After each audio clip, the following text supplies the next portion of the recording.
우리 다시 한번 옆에 계신 분들 인사 나누시죠. 피곤하시죠? 네.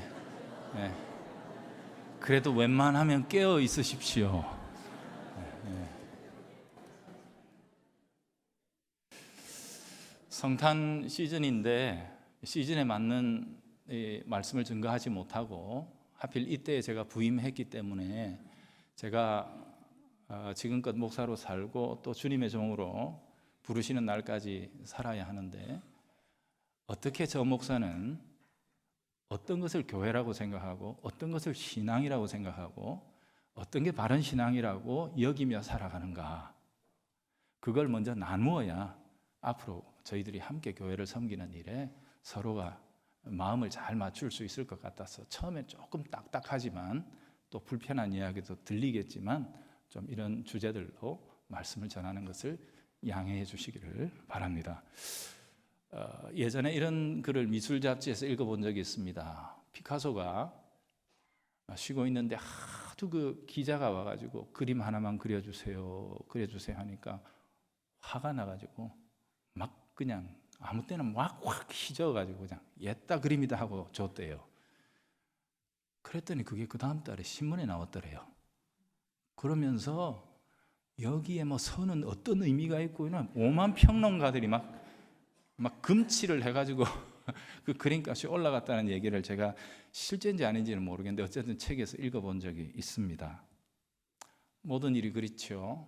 여러분, 일에는 권위라는 것이 있습니다. 누가 했느냐를 알고 그가 나보다 훨씬 우월하다는 사실을 인정한다면 우리는 토를 달지 않습니다. 오히려 그 권위자의 의도를 알기 위해서 애를 쓰게 되죠. 방금 피카소의 그림이 그렇지요. 제가 아무리 3박 4일을 눈을 꼬박 세워가면서 그림을 그려도 그런 평가 못 받을 겁니다. 하나님의 말씀을 대하는 바른 태도가 바로 그런 겁니다. 성경은 모든 정황이나 인과의 흐름을 다 기록해 두질 않습니다. 우리의 동의를 얻기 위해서 설명하는 책이 아니기 때문에 그렇습니다. 성경은 하나님의 권위를 근거로 우리에게 순종을 요구하는 책입니다. 따라서 성경은 하나님을 알아야만 바르게 이해할 수 있습니다.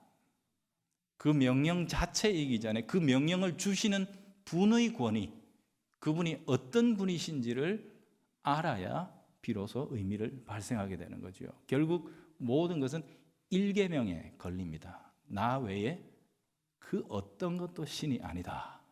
하나님과 비길 수 있는 어떤 것도 존재하지 않는다라는 이 절대적인 신념, 신앙, 이것이 우리들의 참된 믿음의 칼날을 결정합니다. 그렇기 때문에 이 세상 그 어떤 것도 일계명 앞에서는 다 무릎을 쪼아려야 합니다.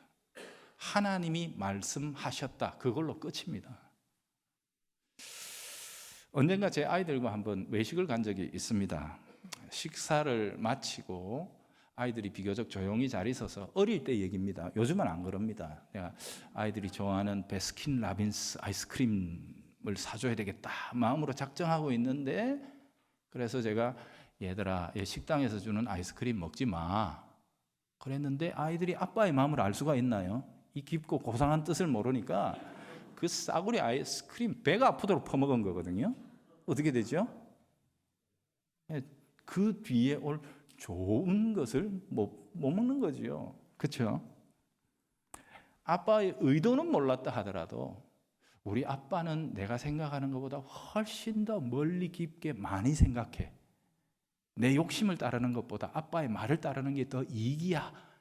지금은 이 정도를 다 깨닫고 있습니다.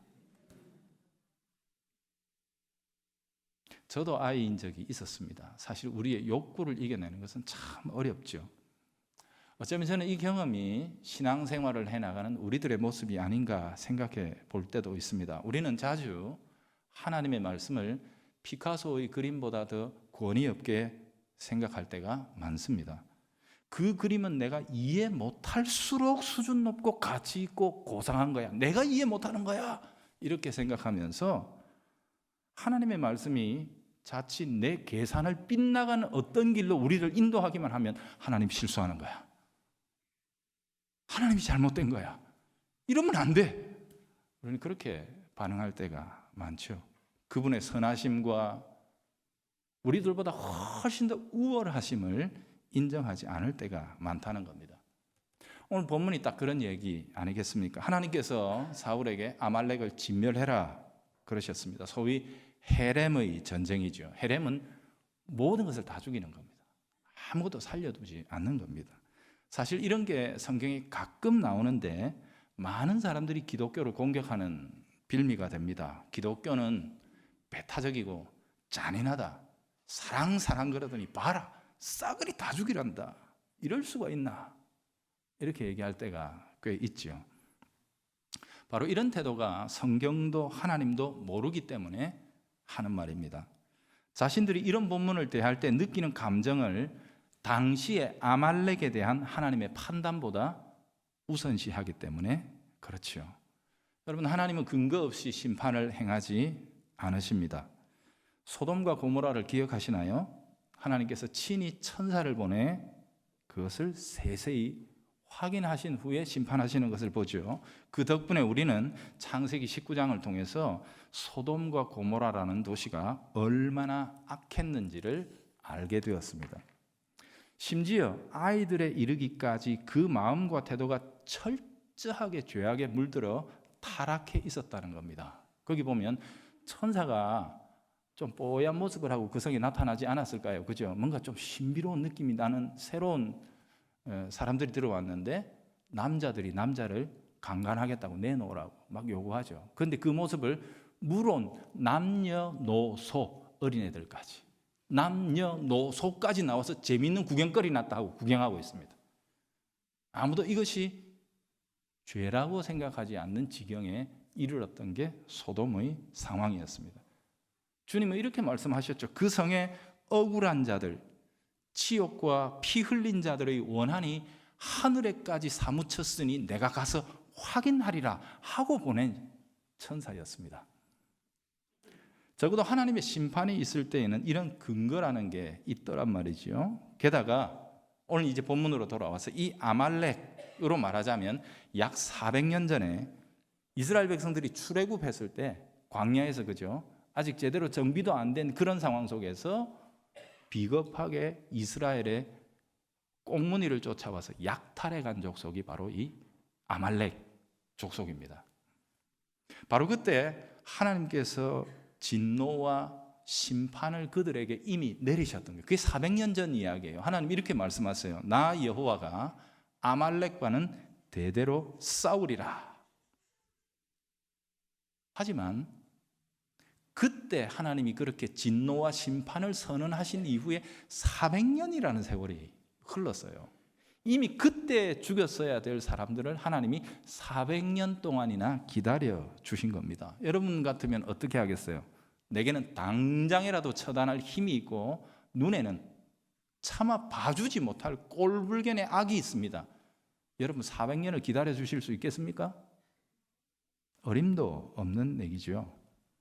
아말렉에 대한 심판은 하나님의 인내가 400년 동안이나 그들에 대한 심판을 유예했다가 이제 더 이상 한계에 다다랐기 때문에 집행된 것입니다. 그러니 아말렉이 심판을 받는다라고 했을 때 이토록 오랜 주님의 인내와 기다림이 있었다는 사실을 생각해야 합니다. 그럼에도 불구하고 그들은 회개하지 않고 점점 더 타락해 갔던 완고한 백성들이었다는 겁니다. 이런 전후 사정도 전혀 살피지 못한 채 그저 단지 몇 줄의 얘기만 읽고 이봐라 다 죽이라 그런다 다 죽이라 한다 세상에 이러면서 함부로 판단하는 것. 이게 바로 오늘날 인본주의 혹은 자유주의 신학자들이 빠지고만 오류입니다. 그들은 모든 기준을 자기 자신, 현재 자기 자신이 알고 있는 지식과 경험을 기초로 모든 것을 판단하기 때문에 그렇게 되고 말았죠. 오늘날 우리 한국 사회에서 지금 교회에 대한 이 세상 사람들의 판단, 이것도 도를 지나쳤습니다. 아들을 십자가의 못을 받기까지 사랑하고 기다리며 인내하신 하나님의 은혜와 사랑을 멸시하고 이 세대 사람들이 감히 피로 값주고 사신 교회를 판단합니다. 여러분, 교회는 세상의 판단을 안 받습니다. 교회는 주님의 판단을 받습니다. 세상 사람들이 뭐라고 한다고 해서 교회가 거기에 주눅 들어가지고 세상이 이런다, 우리 맞춰주자, 이거 어리석은 일. 그럴 시간이 있으면 주님 안색을 살펴야 합니다. 주님의 마음을 살펴야 합니다. 교회는 오직 주님만이 판단하십니다. 주님의 판단은 세상이 하는 그 얄팍하고 정말 천박한 그런 판단들을 초월해서 우리 자신들을 거룩하게 하는 참으로 숭고하고 위대한 판단입니다. 우리가 항상 그 앞에 서 있어야 합니다. 이것만 잘 지키면 세상은 도리어 교회를 존경하게 될 것입니다. 여러분, 제가 이처럼 복잡하게 서서를 읊는 이유가 있습니다. 바로 이 사울의 실패를 통해 오늘 우리가 배워야 할 게 있기 때문이에요. 우리가 주의 일에 헌신한다는 말을 자주 하게 되는데 이거 너무 쉽게 입 밖으로 내서는 안 된다는 겁니다. 겉으로는 열심을 내는 것처럼 보였던 일들이 실상은 하나님을 업신여기는 일로 드러날 수도 있기 때문이에요. 무슨 말이냐? 오늘 이 사울에게 포커스를 한번 맞춰보세요. 우선은 여러분, 사울이 이때 수행했던 전쟁의 성격을 생각해 보세요. 지금껏 설명했듯이 이 전쟁은 느닷없이 일어난 게 아닙니다. 하나님의 주권과 심판의 권위를 드러내시려는 것입니다. 대단히 중요한 사명입니다. 두 가지 의미가 있어요. 첫째, 400년 전에 선언해 놓으셨던 하나님의 심판은 지금 일어납니다. 동시에 400년이나 기다려 주셨던 그분의 사랑도 드러납니다. 심판이 드러나면 사랑도 동시에 드러나요. 그게 십자가의 원리죠. 그렇죠? 그래서 이 심판은요, 하나님이 어떤 분이신지를 세상에 아주 확연하게 드러내는 것입니다. 만물의 주권자요, 온 열방을 다스리시고 판단하시는 하나님의 권위와 그리고 그분이 얼마나 오랫동안 인내하고 참으시는가 하는 문제, 그리고 400년 전에 이스라엘 백성, 자기 백성을 해했던 그 원수에 대한 기억을 하나님은 결단코 잊지 아니하신다는 자기 백성에 대한 신실함을 동시에 드러내는 전쟁이었어요. 굉장히 중요한 의미를 가지는 전쟁이었거든요. 그러니 만약 사울이 내가 주님의 종이다 라고 생각했다면 이 전쟁을 통해 궁극적으로 드러내야 할 것은 무엇입니까? 하나님이에요. 하나님이죠. 하지만 사울은 이 명령을 자기 생각대로 해석합니다. 보세요. 사울은 외적으로는 순종했습니다. 전쟁에 나갔고 또 승리했습니다. 그런데 그것 때문에 더 중요한 전쟁에서 실패했습니다. 사울은 전쟁의 의미를 인간 중심으로 판단해요. 하나님이 무엇을 요구하셨고 또 어떻게 하면 기뻐하실까? 그게 아니라 어떻게 하면 사람들에게 더 그럴싸해 보일까? 여기에 빠졌던 거예요. 이 전쟁의 효과를 어떻게 하면 더 극대화시켜서 통치자인 자기 자신의 통치에 유리하게 만들 것인가? 여기에 골몰했던 것입니다. 그러니 하나님의 명령이나 요구대로 행하는 것보다 인간들에게 있어 보이는 쪽으로 길과 방법을 정하는 것입니다. 지금 사울이 어디에 있죠? 거기서 가져온 전리품들 가지고 전국 일주를 하고 있습니다. 길갈까지 갔어요. 온 전국을 순회하면서 승리한 사울 왕, 그 뒤에 포로들과 전리품들이 쭉 따라오니까 이스라엘 백성들이 우와, 잘했는가 보다, 대단하다, 큰일 했는가 보다 이러면서 막 환호했겠죠. 우리 사울이 최고다 하고 막 이렇게 하는 사람도 있었겠죠. 이 효과를 노린 겁니다. 즉 사울은 순종 자체가 목적이 아니었던 것입니다. 어떻게 이 결과를 나에게 유리한 쪽으로 이용할 것인가, 이 마음이 사울 속에 있었던 거죠. 오늘 본문에서 생각해야 할 주제들이 참 많거든요. 하지만 저는 여기에다가 포커스를 맞추었습니다. 가령 좋은 소와 양을 남겨서 하나님께 제사를 드리려고 그랬다 하는 말, 이게 진짜였다라고 믿어준다고 합시다. 그럴지라도 사울은 내가 하나님 앞에 헌신하려고 했다, 이것 가지고 하나님의 권위를 훼손한 게 됩니다. 왜냐하면 하나님의 말씀대로 하면 다 없애야 했던 건데, 봐라, 내가 이렇게 전리품 가져가 예배하니까 더 좋잖아. 뭐예요? 말씀보다 내 생각이 더 낫잖아. 이렇게 이야기하고 있는 것이기 때문입니다. 이 좋은 걸 그냥 버려? 이 좋은 걸 다 죽이고 불태우고 없애버려? 가져가서 예배드리니까 더 좋잖아. 사울은 지금 이 얘기를 하고 있는 거거든요. 그러니까 하나님 말씀에 순종하는 것 그 자체의 가치를 모르는 것입니다. 맨손으로 돌아와서 하나님의 뜻을 행했다라고 말하는 것은 왠지 사람들 뭐 빈손으로 왔네. 그 손에 아무것도 없으니까 사람들은 대충 넘어갔겠죠. 그러나 불꽃 같은 눈으로 살피시는 하나님이 보신다는 것을 알았어야죠. 사람들의 눈을 의식하다 보니까 눈에 보암직한 재물들, 화려한 전리품을 가져다가 사람들 앞에 늘어놓는 것, 그게 훨씬 더 낫다고 생각한 것 아닙니까? 사울의 마음속에 이런 외양의 신앙, 이것이 사로잡고 있었습니다. 여러분, 우리가 범하기 가장 쉬운 영적 실수 중에 하나가 뭔 줄 아십니까? 내가 성공해야 하나님이 영광을 받으신다고 여기는 것입니다. 얼마나 이 교활한 거짓말인지 모릅니다. 내가 성공해야 주님 영광 받으신다고요? 여러분, 주님이 내 덕분에 영광 받으시는 분입니까? 내가 성공해 드려야, 우리들의 성공을 더덕더덕 쌓아야 하나님이 비로소 그거 받아서 영광스럽게 되는 분입니까? 아니올시다. 오히려 영광은 그분에게서 옵니다. 우리 하나님은 더 이상 우리가 영화롭게 해드릴 수 없을 만큼 영화로운 분이십니다. 우리들의 기도, 특별히 간증 집회 이런 것 속에 아주 교묘하게 이런 사상들이 녹아있는 것을 볼 때가 많이 있습니다. 사랑하는 여러분, 이거 경계하셔야 합니다. 세속적인 방법을 쓰더라도 출세하기만 하면, 그래서 그 높은 자리에서 하나님 몇 번 이렇게 운을 띄워드리면 그걸로 주님이 영광을 받으신다고 생각하십니까? 천만의 말씀입니다. 사람들은 그렇게 혹하고 넘어갈 수 있지요.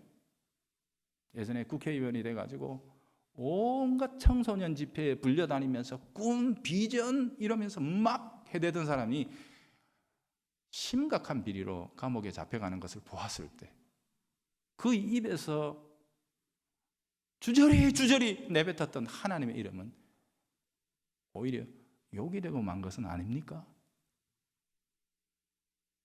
여러분 마음에 단단히 새겨 놓으십시오. 이 목사는 이걸 추구하는 사람입니다. 하나님은 순종하는 자에게서 영광 받으십니다. 여러분, 예수 그리스도의 십자가는 이 세상에서 가장 비참한 치욕의 자리입니다. 그런데 십자가 그것보다 더 하나님이 영화롭게 되신 곳이 어디입니까? 십자가, 그것이 아버지 하나님의 영광을 드러냈습니다. 왜요? 존귀하신 성자가 십자가에 죽기까지 복종하셨기 때문입니다. 그분이 그렇게 복종하심으로 그 순종을 받으신 아버지가 영광을 얻으십니다. 하나님이 영광을 받으시는 것은 십자가의 순종입니다. 십자가 무한 영광일세. 여러분 정말로 동의하십니까? 십자가가 영광이라고요. 십자가가 영광이라고요. 사무엘이 사울에게 전달한 결론을 한번 보십시오, 여러분. 거역하는 것은 점치는 죄와 같다는 겁니다. 점치는 거, 그죠? 그 1, 2계명 위반이죠, 그죠? 점치고 돌아다니는 거. 요즘 뭐 어디 가 보니까 아주 교만한 그 점술가가 이러대요. 목사들 내한테 많이 옵니다. 어디 교회 세우면 부흥할지 물어보러 옵니다. 이런 얘기하고 돌아다니던데 참 비참하고 부끄러운 시대가 아닐 수 없습니다. 말씀대로 순종하지 않은 것, 자기 점괘를 보고 행동하는 불신앙이라고 사무엘은 들려주었습니다. 그리고 말씀으로 찾아와 경계하는데도 불구하고 회개하지 않고 고집부리는 것, 완고한 것, 이렇게 나왔죠. 완고한 것은 사신 우상에게 절하는 것과 같다라고 이렇게 사무엘은 들려줍니다. 그리고 나서 사울에게 판결이 떨어집니다. 왕이 말씀을 버렸으므로 하나님도 왕을 버리셨다. 사랑하는 성도 여러분, 제가 좀 심각하게 오늘 오후에 갑자기 이렇게 하니까 놀라시기는 하는데 저는 그것만 생각하는 사람입니다. 우리의 신앙은 말씀의 신앙이 돼야 됩니다. 말씀에서 시작하고 말씀에서 끝납니다. 주님이 기라 하시면 긴 줄 아는 것, 그게 좋은 신앙입니다. 말씀하신 그분을 알기 때문에 그분이 그렇다 하시면 그런 줄 아는 것, 저는 이게 좋은 신앙이라 생각을 합니다. 말씀 없이는 행동하지 않는 고집이 필요합니다. 말씀 없는데 뭘 행동하란 말입니까?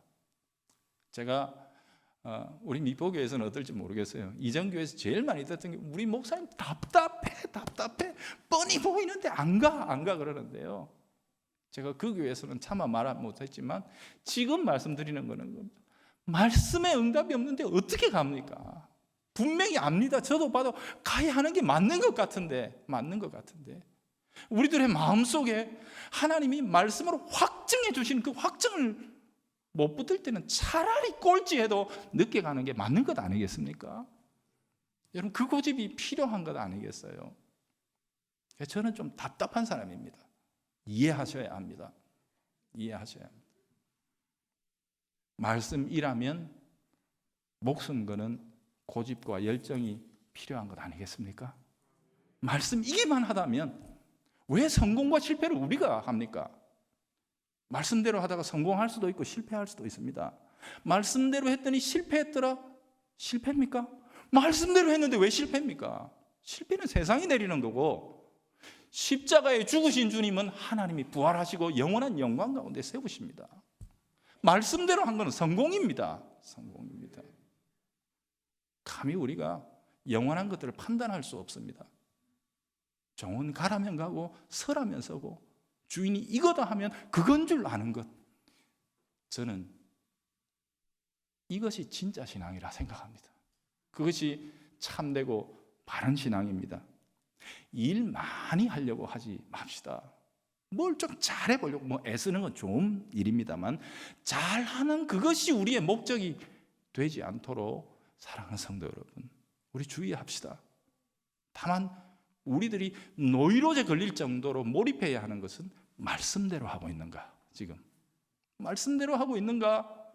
여기에 우리들의 온 마음과 생각과 힘을 다 쏟아서 스스로를 살피고 애를 써야 하는 것 아니겠습니까? 하나님의 뜻을 알고 그 뜻 안에서만 행동하기로 우리 함께 결심해야 하겠습니다. 그리고 말씀 앞에서는 언제든지 내 생각을 수정하고 내 계획을 살펴서 바꾸어 나갈 수 있습니다. 인간에게 영원한 게 어디 있습니까? 인간에게 절대적인 게 어디 있습니까? 존재 자체가 절대적이지 않은데요. 오직 절대적인 그 부분의 뜻만 절대적인 겁니다.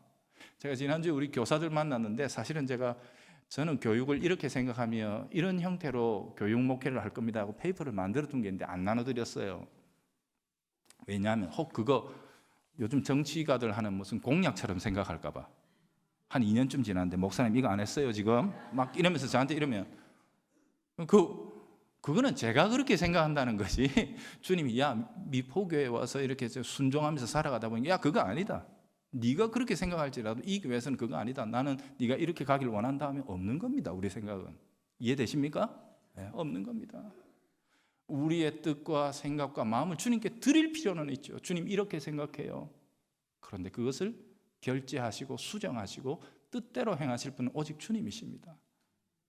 저와 우리 미포교회 교우들이 사랑하는 동역자들이 힘써서 추구해야 할 것은 우리가 무엇을 하든 가든 멈추든 무엇을 하든 주님의 뜻대로 하고 있는가, 이거 함께 살피시고 모두가 주님 뜻에 하나가 되어서 더디더라도 주님이 원하시는 길로 원하시는 만큼. 저는 지난 10년간 참으로 제 첫정을 심었던 대흥교회에서 성도들과 함께 이 말을 꼭 나누었습니다. 저는 지금도 마찬가지입니다. 예수님 한 걸음 뒤에, 주님 가시는 바로 딱 한 걸음 뒤에, 무슨 말인지 이해하시겠습니까? 주님이 가시는 그 길, 그 방향, 그 속도, 나는 곧 딱 한 걸음 뒤에 따라가고 싶습니다.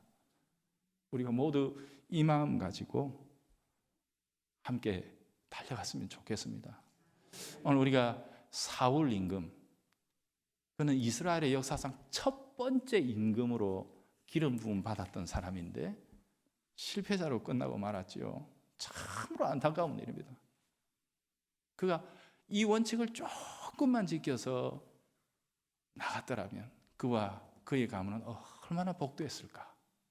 참 아쉬움이 많습니다만 오늘 우리들에게도 주님은 새 언약의 그리스도 안에서 생명과 사망의 길들을 두신다고 했습니다. 저와 우리 온 교우들이 우리 모두가 한 마음이 돼서 주님의 말씀을 붙잡고, 그래서 이런 얘기 좀 들어보면 어떨까요? 미포교회 잘 모르겠는데 그 사람도 완전히 말씀에 미쳤더라. 정말 이상한 사람들이기는 한데 어쩌든지 성경대로만 하려 하더라. 이게 우리들을 부르는 또 다른 별명일 수 있기를 주님의 이름으로 소원합니다. 주 예수님, 제사보다 순종이 낫다. 화려하고 크고 압도적이고 장엄한 제사보다 그저 말씀대로 순종하는 것을 더 복된 가치로 여겨주시는 우리 주님, 주님의 이 깊고 소박한 마음 우리 가슴에 품고 일평생 예수님 바로 한 걸음 뒤에서 가만히 따라가는 신실한 종들이 되게 하옵소서. 예수님의 이름으로 기도합니다. 아멘.